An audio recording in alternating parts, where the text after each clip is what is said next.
एक समय की बात है, भारत के उत्तर प्रदेश राज्य के वाराणसी शहर में एक छोटे से गरीब परिवार में सद्गुरु रविदास जी महाराज का जन्म हुआ था।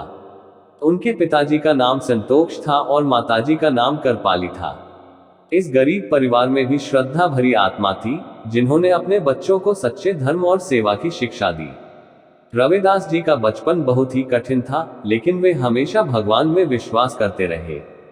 उनका मानना था कि सभी मनुष्य बराबर हैं, चाहे उनकी जाति या वर्ण कुछ भी हो।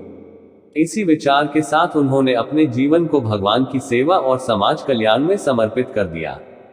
रविदास जी की उपासना में उनका समय ज्यादा ही बीतता था। वे रोज सुबह उठकर नाम जाप, भगवद गीता के पाठ और सेवा में लगे रहते थे।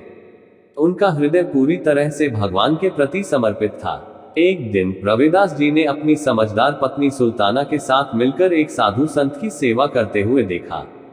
वह संत एक दीन मुद्दे से जूझ रहे थे और उन्हें किसी भी आधिकारिक स्थान पर पूजा जाने का अधिकार नहीं था। इसे देखकर रविदास जी का हृदय बहुत ही व्याकुल हुआ। उन्होंने विचार किया कि यह सही नहीं है और सभी को भगवान की सेवा का अधिकार होना चाहिए।